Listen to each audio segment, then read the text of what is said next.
Welcome. I'm Sebastian Mahfood, and you're listening to WCAT Radio, the on-air wing of En Route Books and Media, bringing you the dulcet sounds of Catholic wisdom.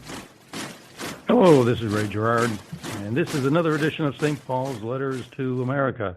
Thank you for joining us. Today, I also have my good friend Bob Hennekeys, who is going to be joining us for our program. So, Bob, thank you for being here. It's great to be here, Ray. Thanks for letting me do this. So, this is St. Paul's Letters to America. This is the program that imagines, what if St. Paul were alive today? If he were here to write a letter specifically to Americans, what would he tell us? Well, we're going to give you just such a letter. And we're going to use that letter to look at an issue that is current in our society today and see what lessons, what knowledge, what benefits, what value we can garner from looking at an issue current in our society through the lens of St. Paul. And as we do this, we always bear a motto in mind, which is love and kindness through the light of truth. And the issue we're going to look at today concerns one that can be found. It was at the center of some events that recently took place up in a school in Ottawa, where a young first grade girl, and we know the initial of her first name is N, so for purposes of our program today, we're going to call her Natalie. Other than that, her actual identity is kept out of news reports that I've seen, but we'll call her Natalie. Anyway, Natalie's a little first grade girl, and she ran into a little bit of a problem in her school.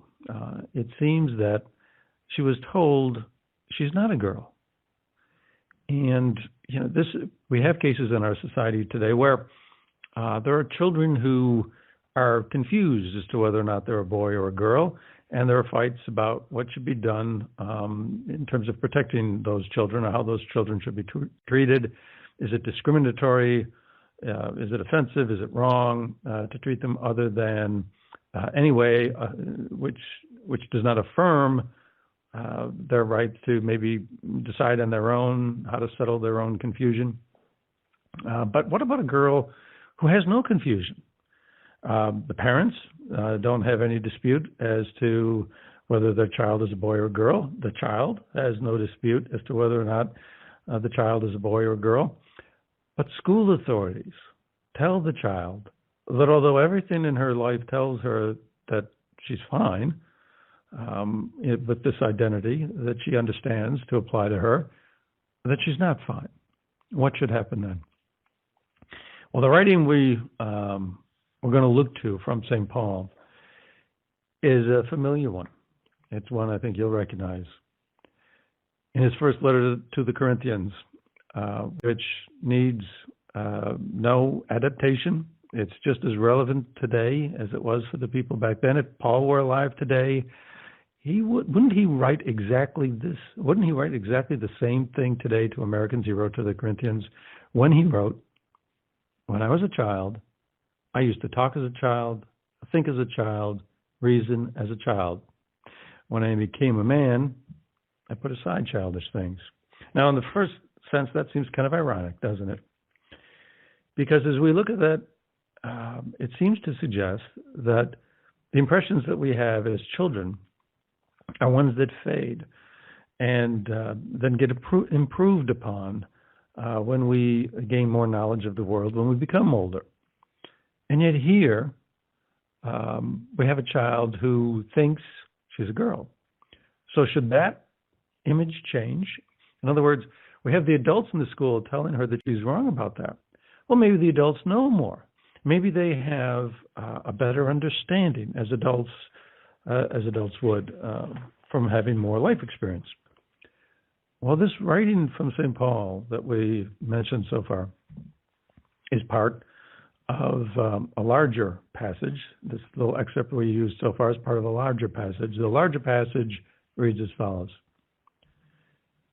"For we know partially, and we prophesy partially. But when the perfect comes, the partial will pass away. When I was a child, I used to talk as a child, think as a child, reason as a child. When I became a man, I put aside childish things. At present we see indistinctly, as in a mirror, but then face to face. At present I know partially. Then I shall know fully, as I am fully known. What is St. Paul talking about? I mean, Bob, perhaps you want to explain this particular passage? Because we certainly give it a try, Ray. For me, what I think St. Paul is saying is that in time, we will become closer and closer to God. And that while we as parents teach children what's right and what's wrong and what's foolish, God in the same way blesses us with that same teaching and allows us to understand what's right and wrong. And as we grow closer and closer to God, we will begin to know exactly what it is He desires, and we will garner from Him what's right and wrong. He will tell us everything that's right and wrong, and it's a matter of us trusting. And it's a wonderful example because you watch little children, and they're so loving and trusting, and they trust their parents, and they trust the teachers at school, and it's a wonderful thing to see. And in that same way, we have to be like that and trust God. And St. Paul is telling us that with time, as we listen to God and as we develop as Christians and as we develop as human beings and we listen to God, we will put away the things that we knew were wrong and begin to understand the truth about what God is telling us. yeah, I love this passage. So, to me, and I love it because, he's talking about we see partially. And to me, what he's doing is he's simply comparing our vision as adults, as humans, and comparing it to God's vision. And to the same extent that God can see so much more than we can, that's similar to the difference between a vision of a child and a vision of an adult human. As an adult human, you can see so much more, and a child is still so young, and we can tell what's best for a child, even a lot of times when a child can't. Well, that's similar to God's vision compared to ours. Although even more so, God knows infinitely more than we do. It takes that comparison between a child and an adult, and then extrapolates on it times 10 or times 1,000 or times thousands of millions. But so the question then is: so if we use this writing from St. Paul and apply it in the context of this little girl, we naturally have to ask, well, okay, how would God see this? If the message from St. Paul is to have a little humility and try to think as God thinks, try to see things as God sees things as best we can. And, to do that, we can use, obviously, Scripture, we can use, what Jesus told us, and we can use, the tools that we have. But, if we're going to make this effort to at least try to see things as God would see things, what would that effort tell us about this little 6-year-old girl? Well, the question, this effort would lead us to ask this question: well, how does God see this little 6-year-old girl? Well, how would God see her? I think God would see her as a 6-year-old girl. Why? That's how He made her. That's how He made her. When God created the entire world, what does it say in Genesis? That God saw what He had done, and it was good. Of course it was good, because God made it. He loves everything He makes. And so if He made a little girl who's got no doubt that she's a little girl, and gave her to parents who have no doubt that she's a little girl, and everybody in her family, is in agreement that she's a little girl, and she doesn't have any, qualms, she's not showing any signs that she's confused about this at all. Well, there's a reason for that. God made her that way. She's a little girl. And so then, who are we as humans to then try to say, no, that's wrong? Are we not, in fact, then completely reversing what St. Paul tells us in his letter? Because what are we doing if we do that? Well, what we're doing is we are crafting our vision of this person onto this person. In effect, we are recreating this person. We are trying to play God.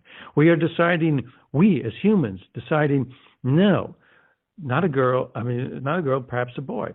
What we are doing is, reversing things. Paul's telling us There's levels of understanding. There's a child, there's an adult, and then there's God. And it goes up. Starting at the lowest as a child, goes up to an adult, then it goes higher up to God.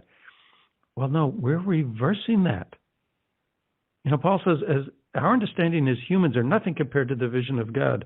So if we are right that God sees this little girl as a little girl because that's how he made her, then what are we doing to that second and third level? That second and the second level is human, third level, the highest level is God sees things. We're turning it upside down. We're turning it upside down. We're saying, well, it doesn't matter. If God sees it that way, that doesn't matter. What we see. And so now all of a sudden the human level becomes the highest level. Well, that is completely wrong. And if Paul were here today, I think he would easily understand. He would easily understand that. I think that Jesus in the scriptures said this very similarly. And that is that he was asked about his Father. And he stated that if you, as fathers, wouldn't give your son a scorpion, but instead would give him a fish, if you know that as a father, how much more does my heavenly Father know? And Jesus, very similar, which is wonderful, to St. Paul, I think made it very clear that God is loving, he does all the right things, he makes all the right decisions, and that we as humans are going to make mistakes. But if we listen to what God tells us and what God showed us and the way he created us, that we will be much better off in listening to his wonder and his magic and his creation and how good it is. And so I think St. Paul, Jesus himself, who tend to know a little bit about God and know about God the Father, have made this very clear. He is the one that knows the truth, and we as humans need to be careful of putting ourselves as number one. It's easy to do. We're awful arrogant sometimes, and in fact, for myself, I know I do stupid things and periodically try to make decisions on my own. But if I can, I try really hard to go back to what God wants and follow his way and follow his example. And I think this is very clear.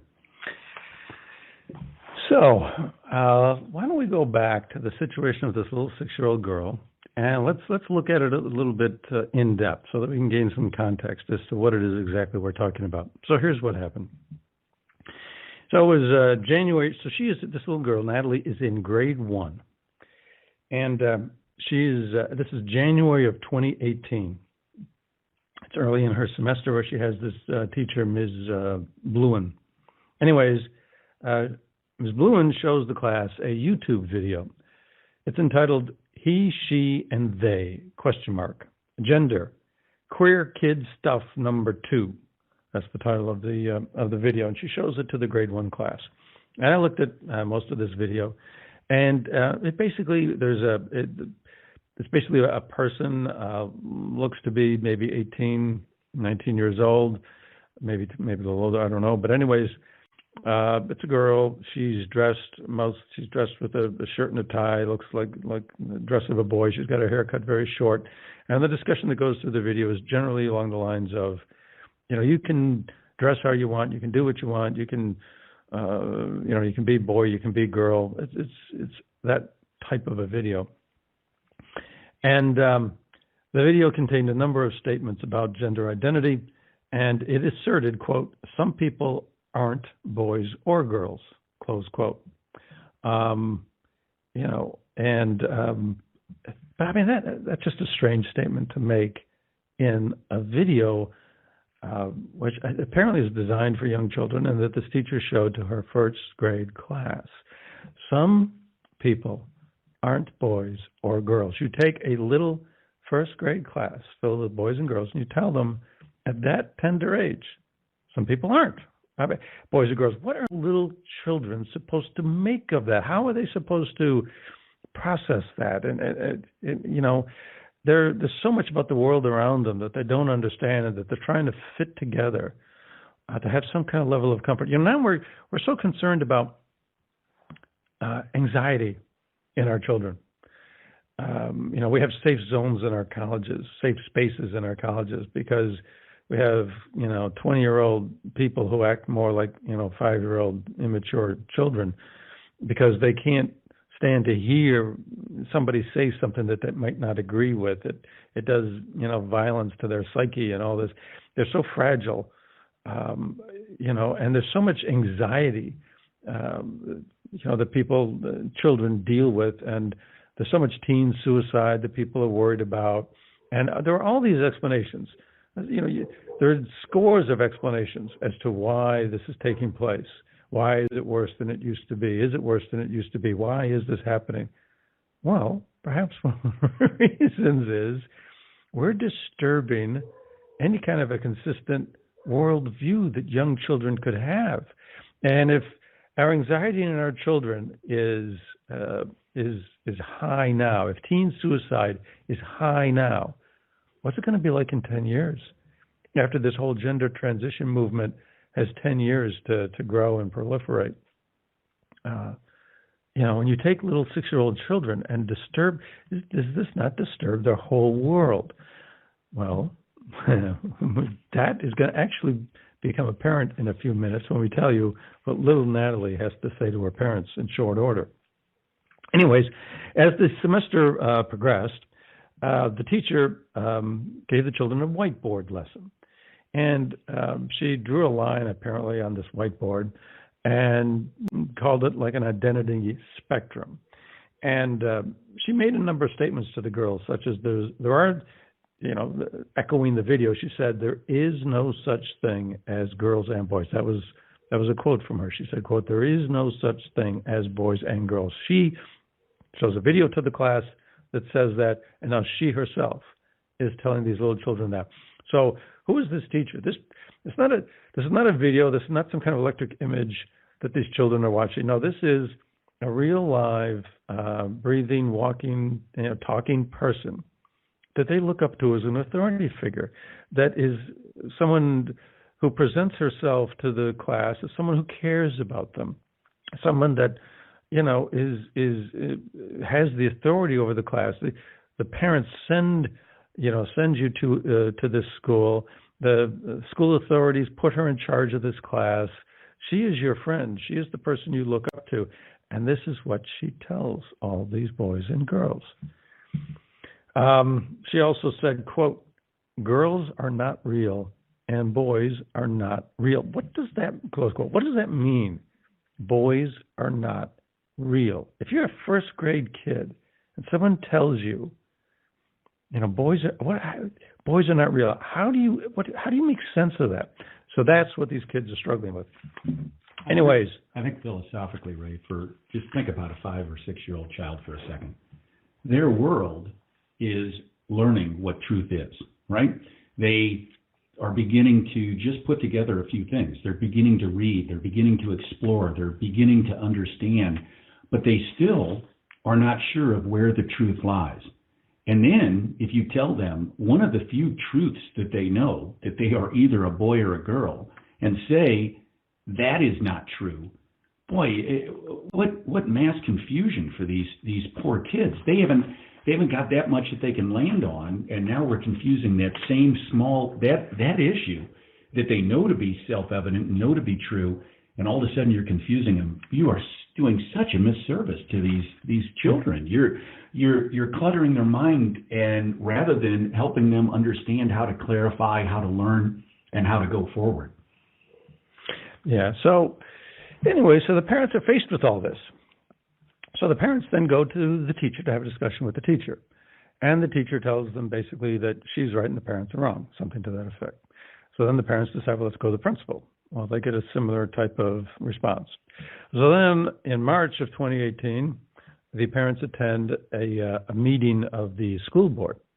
And they make their complaints and their concerns known to the school board. Not only does the school board agree with the principal and the teacher, but the school board refuses to grant a request that the parents have made that there at least be a communication from the school to the parents of all the children that this is what's being taught in the classroom.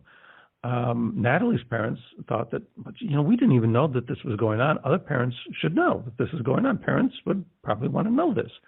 And the school refuses. that? Question. I don't know, just a simple little question. I mean, I'm kind of a simple person. I like asking simple questions. If there's nothing wrong with what the school is doing, why would they not want to tell the parents?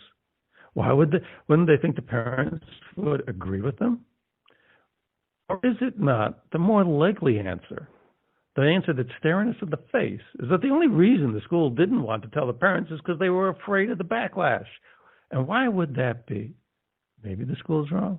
Well, anyways, so the parents now are left, Natalie's parents are left with no recourse. They've got nothing. So they take the child out of that school. They put the child in another school. They send the child to a psychologist. The child is doing much better. Let me back up. So at one point, the parents did get a suggestion from, I think, the principal to try to, take care of the problem that Natalie was experiencing. And what was the principal's suggestion? Well, that Natalie should leave the classroom whenever gender discussions were taking place. So, in other words, we're going to put the burden on the 6-year-old to stand up, first of all, to decide when this type of discussion is not appropriate. Second of all, to stand up and leave, to have the courage to do that. We're going to put this on a 6-year-old. And when, might there be a reason why the 6-year-old might not do that? Well, yeah. I mean, you're going to be shaming yourself. You're going to be calling yourself out. You're going to be saying, I'm different.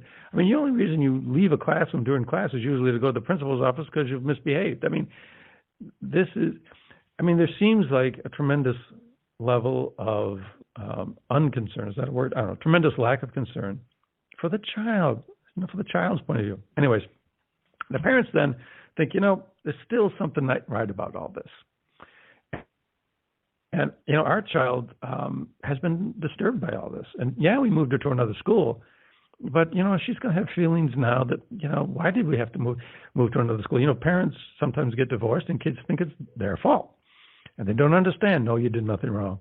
So if you move a child to another school, does she maybe think, what was wrong with me that no, it's the school's fault. Well, try and tell a little first grader that it's the fault of the entire school and it's not your fault. It just might not register. So she's been psychologically harmed.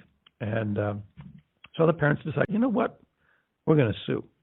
And so they file a complaint, basically claiming discrimination under the Ontario Human Rights Code.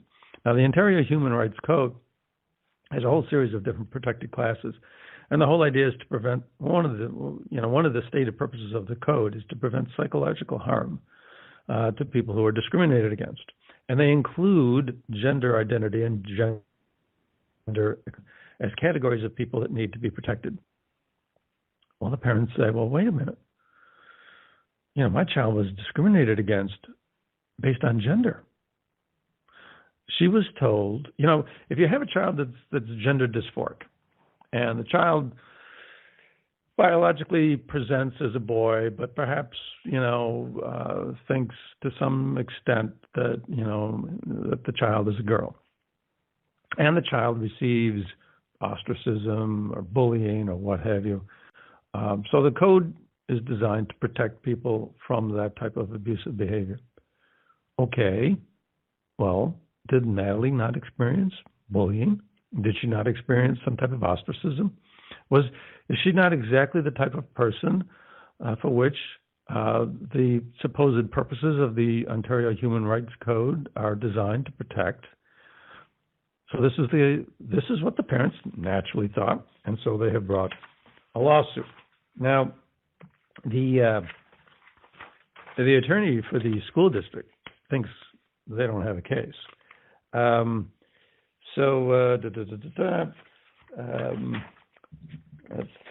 I don't know that I can actually put my fingers on it, but the argument from the attorney for the school district is basically that under the code itself right now, this child doesn't really have a case.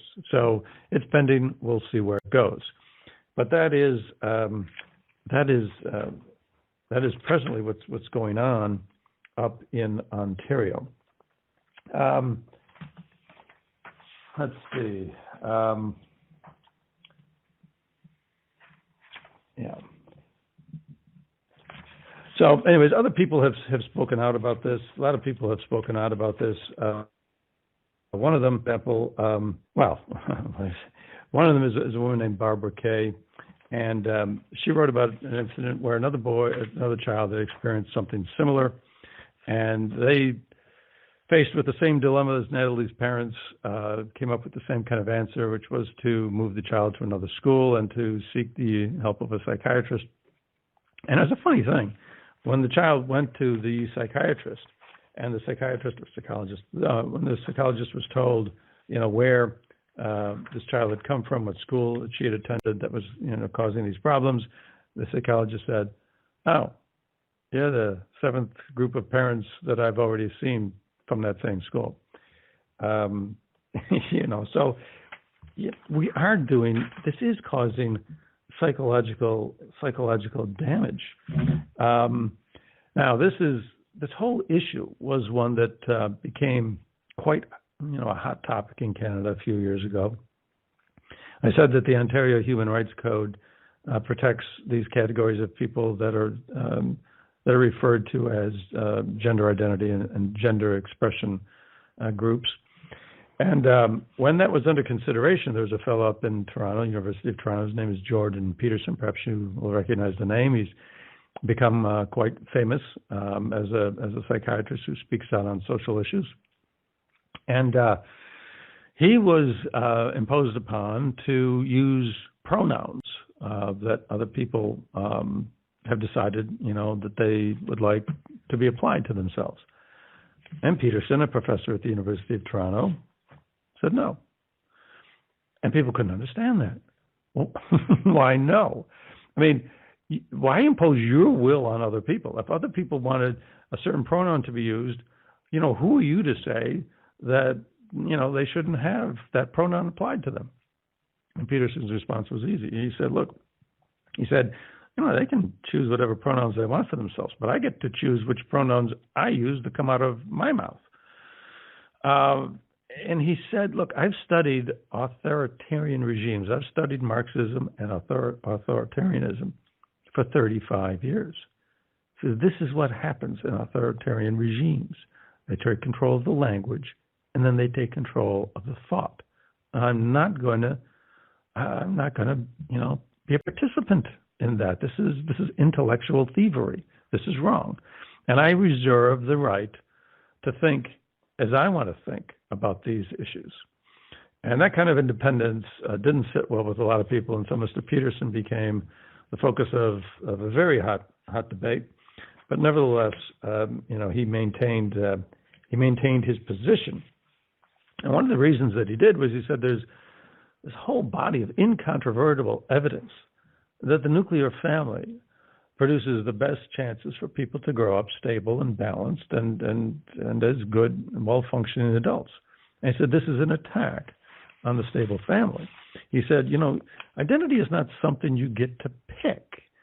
Identity is something that is decided. Your identity is something that gets decided on a social level.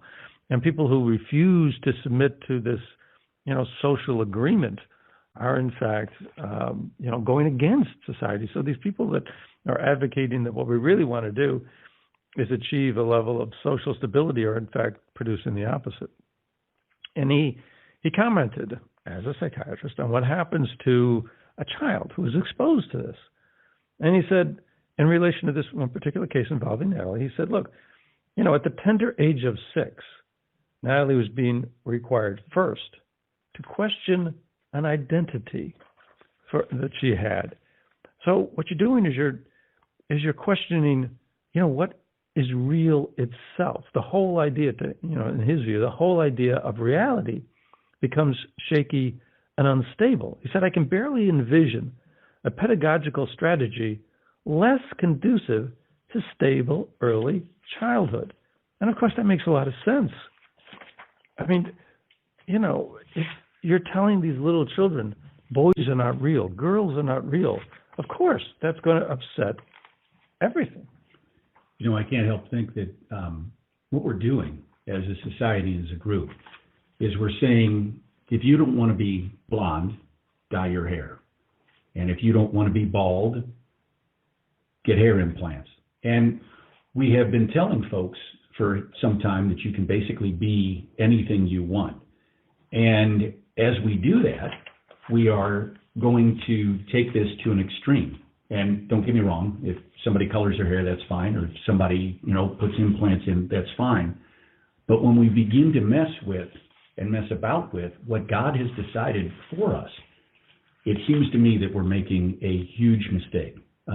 We have got to understand that while we are very bright, we are God's creatures, and He made us with wonderful and magnificent minds to be able to separate the atom and to be able to travel to the moon and to be able to do all these things. We are not Him. We are His creation. And I think we're having a bit of a problem truly trying to decide who it is that's in charge. And we think we can make every decision that there is. And that simply is not true. God makes decisions, our society makes decisions for us. We are not allowed to do certain things. We are not allowed to kill others. We are not allowed to take others' possessions. We're not allowed to do many other things. So we are told, yes, there's right and wrong. And I think the trouble is that we're trying to decide for God what is right and wrong, and what a difficulty this becomes. So I mentioned earlier that I was going to bring something up later in the program, and here it is. So this all started in January of 2018 when this first, started to, trouble this little girl. Well, in October of 2018, so 9 months later, Natalie comes home and she tells her mom that she's not really comfortable with what, the teacher's telling her, that girls are not real or boys are not real, because these are Natalie's words, quote, "This table is real and this fan is real. And even if the fan was made out of cardboard, it is still real," close quote.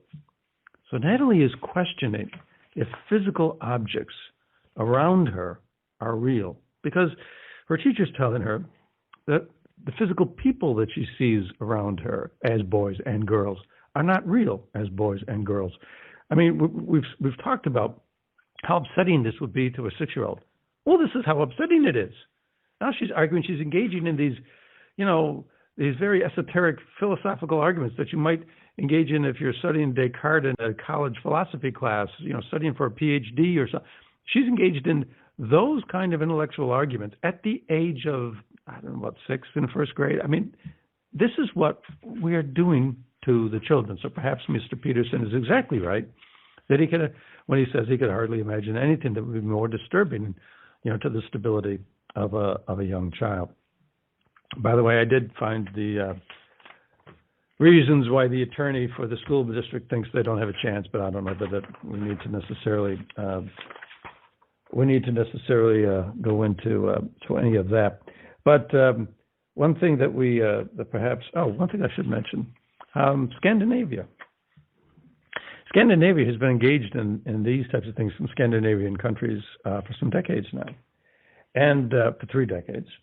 And apparently what they've found is that the differences between boys and girls, the differences that, that boys seem to have, they like traditional boy things and girls like traditional girl things, dresses and, shopping or what have you, and boys, fighting with play swords or whatever you can imagine.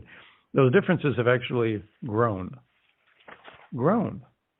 They're trying to engage in these gender fluid practices, and what they found from practicing this for 3 decades is that they're actually producing the reverse effect. It's actually the more traditional results that are being found. Interesting.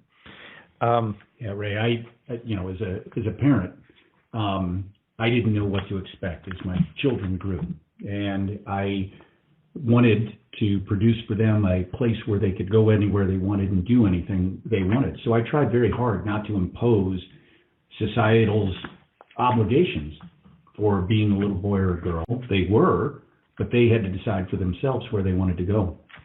And one of the things I didn't want is I didn't want guns. Little boys see guns and that sort of thing. So I made sure there were no plastic guns around the house when my boys grew up. And at about 4 or 5 years old, what happened? My boys took their Legos, they made them into guns, and they ran around the house shooting each other with the guns that they had made. There is a difference. My daughter never did that, on the other hand. She had plenty of Legos, and she never made a toy gun. There are differences there, and the differences are wonderful, absolutely wonderful. And it was so fun as these kids grew up, to see their personalities develop, not as I wanted, but as they wanted, and to see that. And the differences were wonderful. I think for me, I want to continue just to trust God with the choices that He has made, and love and embrace those choices, rather than try to make what seems to me crazy kind of choices for a 5 or 6 year old. So, in addition to the little case of Natalie, before we leave Ottawa and Toronto and the province of Ontario and Canada, we should mention one other thing. So, also, this is a very recent development. The Toronto Catholic School Board recently considered whether or not, and Catholic schools, by the way, there's a whole district of Catholic schools up in Ontario, and their situation is a little different than here in the States, in that actually they're publicly funded. So if you want to send your child to a Catholic school, the government will pay for it, and it's your choice. So it's a little different. So they feel a little bit more, I guess, compulsion to go ahead and comply with, government policies. And so when the Ontario Human Rights Code then adopts gender identity and gender expression as protected classes, the Catholic school district is feeling, some pressure to go along the same lines.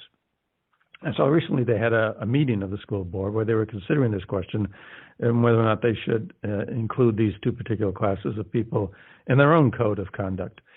And it was a very heated meeting, apparently last 7 hours, all the way till 2 a.m. in the morning. But when the meeting finally ended, it ended with a vote of the school board, 8-4, in favor of adopting these two new classes of protected people, with a proviso that these amendments would be applied through a Catholic lens.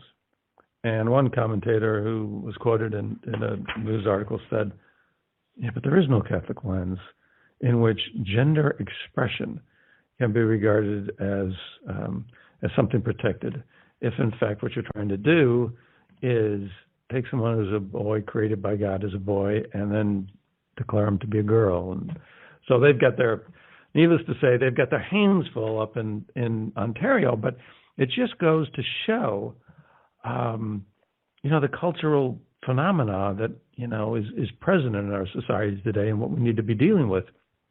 Because even Catholic school boards now are adopting this kind of thinking that we are suggesting, and we'll show even further in the minutes that we have remaining, that we're doing real damage to our kids. Anyways, to illustrate that a little bit more, let's go to Texas. Go a little farther south. Let's go south. Let's go to Texas. And in Texas, there's a case that has been garnering lately a lot of national attention, and involves a little boy named James Younger. There's a custody dispute that's been going on in the courts for 2 years between his father, I can't recall the father's first name, but anyways, Mr. Younger, and his wife, Ann Georgoulis, or Georgoulis. I don't know. Anyways, mother and father having a fight. And so custody battle has been going on for 2 years. Now, the mother is a pediatrician. The mother has custody. The father has shared custody, which means that the father gets the boy in every other weekend, and I guess has visitation rights on some weekday evenings, something like that. Mother has, since the child has been 3, there's a little boy named James Younger. Since the boy's been 3, the mother's been telling him that he's a girl, and has been dressing him as such, sending him to school dressed as such, and so forth. Father doesn't agree. They're having a court fight. Mother doesn't like it that father is telling the boy that he's a boy, and is asking the court for restraining orders so that the father cannot discuss with the boy the fact that he's a boy. So we're, telling the father what he can and cannot say. And she wants sole custody and the sole authority to basically make a gender transition decision for the child. She wants that authority. There was a jury trial. The jury found 11-1 in favor of the mother. And apparently it was a recommendation, in a sense, so that the court didn't necessarily have to follow this completely. But the jury verdict came out on Tuesday. The governor of the state of Texas then interceded and said, you know what, we're going to need the Department of Human Services to make its own determination about this particular case, because we may decide this is child abuse, that what you're planning to do. Because, I think there was testimony in the court proceedings to the effect that perhaps within a year's time, the mother was going to start the boy on drugs, start the boy on puberty blockers and, female hormones and things of this nature. And, so psychologically, physiologically, there were potential side effects with these kinds of drugs. Permanent infertility. If the boy gets to be a teenager and decide he wants to be a boy, he may find out that he's infertile. So that's just one. There's a host of potential side effects. So the governor said, well, we need DHS to look into this. Maybe we're going to decide this is child abuse. And then the judge came out with a decision on Thursday in which she awarded joint custody to the parents, contrary to the jury's finding. In a sense, the jury basically said that one parent should have sole custody and that it should not be the husband. That was all the jury said. Apparently, that was the extent of the questions that were presented to the jury. What have you? I don't know. Anyways, the judge came out on Thursday and came out with a ruling that, contrary to what everybody had expected, said that in order to do any gender transition, the father had to consent. So, good result there. Maybe because of the national pressure that the judge came out and ruled the way she did, but that was what came out there. Now, some interesting things about this particular case. What I haven't told you yet is that James has a brother, a twin brother, and his name is Jude. And quoting the father, Jude is very confused. He struggles with honesty questions because he knows very well he is lying when he goes to his mother's house. In the shower, he points at James' male organ and said, how can he be a girl? I have to tell him the court has legally prohibited me from answering that question. So now you've got the twin brother going to the mother's house, and in the presence of the mother's calling his brother James a girl. And so, Jude then has to agree with that, because what? Maybe he's going to be punished if he doesn't, what have you, I don't know. So he has to agree with it. But he's got this psychological turmoil going on because he knows he's lying, according to the father. Anyways, so that's part of the situation there. I guess, Ray, to just think about this for a second. If a parent begins to give children drugs that are not health-driven, right, but drugs of choice, I believe that the vast majority of the time that would be considered child endangerment or harming the child. And how is it that we would begin to think that a parent can give children drugs not for their health, but to form the child into their vision? That just seems insane. You do that and you should be arrested, not allowed to do so, to give drugs like that. It just seems crazy that we have somehow come anywhere close to this kind of conversation. It's funny. So, Bob, as we were talking before we began this program, we're talking about how to make sense of all this, or what to compare it to, and of course the Catholic Church is regarded as backward in a lot of ways, and a lot of critics of the Catholic Church point to child abuse that goes on in the church, and they'll get very upset, and rightly so. If a priest were to perhaps touch a young child in a sexually sensitive area. Well, we're doing a lot more than simply touching a child in a sensitive area. We're physically altering the child. We're mutilating. We're talking about drugs that some people say, amount to chemical castration. and there's a case that we've got that we're going to mention where was not just chemical castration but physical castration, which was allowed by the parents. So we're physically mutilating children.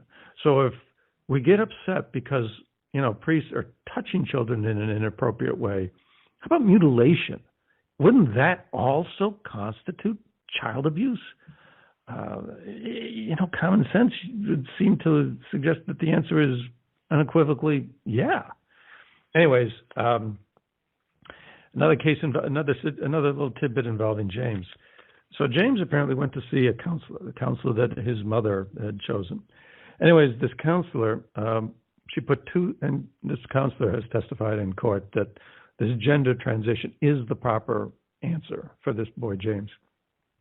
Anyways, apparently she put 2 sticky notes down on her desk at one point when she was consulting with James. And one had James on it, and one had a fake girl name on it. And then she told James, okay, which name do you want to be called? Pick up the sticky note with that name. And so he picked up James.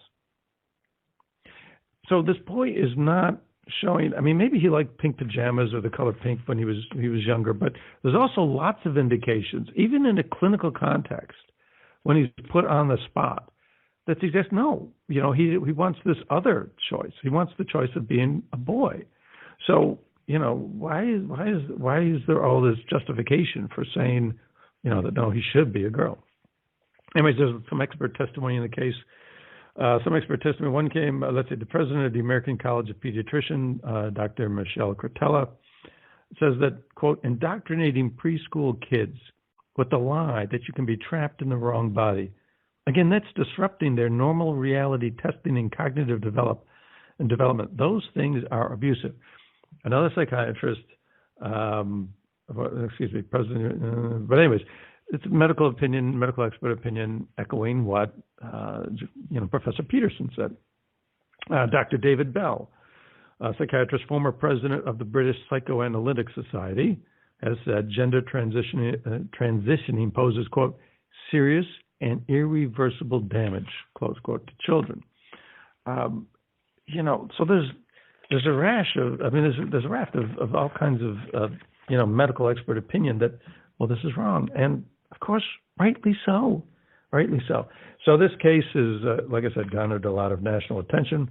One of the results of this is that already 3 states, Georgia, Kentucky, and Texas, this is where this case was brought, are now considering legislation to make this illegal, to prohibit parents from deciding on gender transitioning that would cause, I guess, the application of drugs or other things that would have permanent effects, to a child before a child can make a decision, for itself, before a child's old enough to make a decision for itself. This type of thing would become illegal. So these are going to be debated. We'll see what happens with those legislative proposals, but obviously this is a hot topic. Now, one last case that we want to consider. We've been talking about, boys transitioning to girls and so on and so forth. And the case in this Texas case is very interesting because it involves twin boys.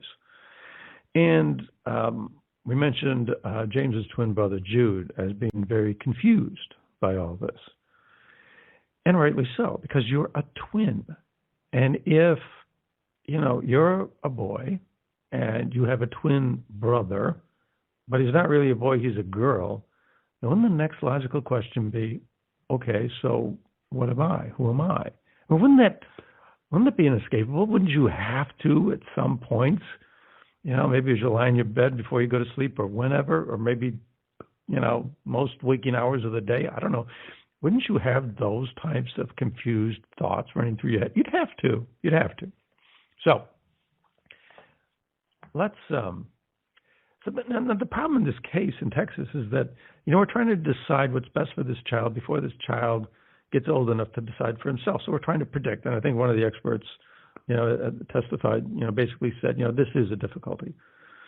We're trying to predict now what a child is going to want later.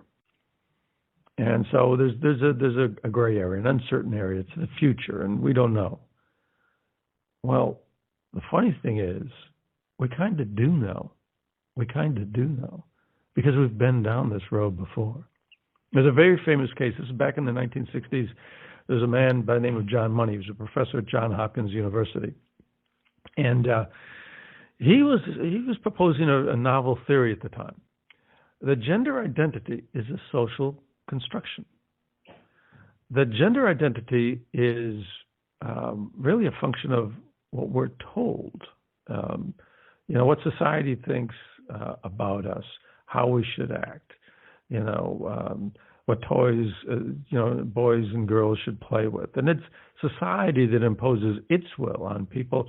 And the people really need the right, children need the right to decide this for themselves. That this is basically a fabrication. This is unreal. This gender identity that is imposed on kids. It's an unreality. And that we really need to go into the psyches of the individual children, let them decide. And that they can decide, even if physically they appear to be a boy or a girl, they can decide different. So that was his theory. Gender is a social construction, and we can reverse it. That was his theory. And he came up with there was an interesting case that came his way. There was a couple that had heard about his thinkings and teachings, and they brought him a child. And whatever the reasons were, they presented this child to Professor Money at a very tender age, 22 months. And at 22 months, they performed a physical castration on this boy and surgically reconstructed, as best they could, I guess, a female genital, organ in its place. At 22 months. Both parents were in agreement on this. Professor Money, decided, actually, Professor Money thought this was great because this was going to prove his theory. Why? Because this boy was also a twin. And if you can take twin children with the same DNA, the same genetic makeup, and turn one into a fully, grown, well-balanced, functioning female, and one a full-grown, balanced, functioning adult male, then that will prove that, gender is in our head, that it's not physical, it's not genetic. We're not born that way, and we can be born one way, but we can decide that we can be something else. Perfect test case. So they performed this operation boy was born in 1965. They performed the operation in 1967. And periodically, this family from a different state would come back to Johns Hopkins, and they would receive counseling. That boys, this boy would receive counseling from Professor Money, and so on and so forth. And he'd keep tabs of the boy's development, and so on and so forth. Well, there was a problem. By the age of 13, this boy was having episodes of depression. He was in fact having episodes of suicidal depression. And they tried as best they could to handle that. At age 15, they finally broke down and told this boy what had happened to him when he was 2 years old. Can you imagine being told as a 15-year-old boy, telling a 15-year-old girl, well, you were born a boy. I mean, can you imagine? What would the shock be to your system at that point? I can't imagine at all. I know, having adopted kids, that there are kids that make it to 15 and their parents finally tell them that they're adopted. And the shock is just unbelievably devastating to those children. Their whole reality has been altered and they feel cheated and unfair and they're put upon. This is just amped up another 100 levels past that. To all of a sudden find out that as an experiment, you were changed. I can't imagine the feelings of these poor children. And I can't imagine how they could survive without being just incredibly off. I mean, your whole way of thinking has to be damaged. Well, Professor Money, the problems and the difficulties for Professor Money's theory were not over. And they were tragically not over. after the age of 15, I think when he was in his late teens or whatever, the boy, because he insisted on it, had more surgeries to try to reconstruct, to fabricate as best they could male, sexual, attributes instead. Of course, they couldn't, recreate, what he was naturally born with, but they tried as best they could. He ended up getting married, couldn't, procreate naturally, so they adopted children. And he, hopefully, seemingly was adjusting to life now back as a man. But like James and Jude down in Texas, this boy, his name was David, he had a twin brother as well. And so the twin brother, was being subjected, as Jude is in Texas now, to all this collateral damage. His twin brother, David's twin brother, must have been asking, well, what am I? What am I? And, David's twin brother would go to these counseling sessions with Dr. Money and John Hopkins and all the rest of us. And so when David's 15 and finds out, the twin brother also finds out.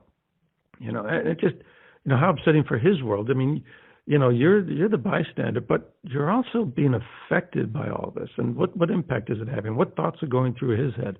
Well, all of that apparently came to a head because by the time he was 37 years old, David's brother took his own life. And trouble continued for David. His wife wanted a divorce. David was obviously having difficulties dealing with his brother's suicide. Things didn't work out with his wife. She wanted a divorce. David then took his own life, went to a parking lot, took out a gun, put it to his head. So before, let's say at ages 37 and 39, both of these twin boys were now dead. Professor Money, all of a sudden, his theory, fell into certain, disrepute. His glowing test case, this proof that he was going to be able to exhibit to the world that his thinking that gender was just simply all in our head, now came crashing down. So now these boys in Texas are going through the same thing. What are we doing? Professor Peterson, the former president of the British Psychiatric Society, said we're doing irreversible damage to these children. Well, you can just look at the case of David Reamer and his brother. There is psychological damage that's being done. And why? Because we are taking that third level of intellectual awareness, the human level, and elevating it up to the top level. We're not trying to see things as God sees things. We're trying to play God. We're trying to reverse what St. Paul had said, that our understanding is not as good as God's, and we need to be a little bit humble about that. But I know instead we're going to play God. The lesson that St. Paul wrote 2,000 years ago is a lesson we would do very well to hear still today. Yeah, I think in the end, I can't help but think God will cuddle these two boys up that have passed away, grab them in his arms, and say, "I'm so sorry that this occurred for you, and you are my children, and you are my creation, and I created you as males, and will be the rest of eternity with those boys in comfort and in love after the torture that those two young men had to deal with." It's just ridiculous. And I know I believe in a loving God, and he's got them in his arms right now, taking care of them. Well, that's going to have to be our last word. We thank you very much for listening. I thank you, Bob, for joining us here. I thank you for all the things that you said. We're glad you joined us. We hope you join us again. Until the next time, may God's choicest blessings be with all of you. Thank you and goodbye for now.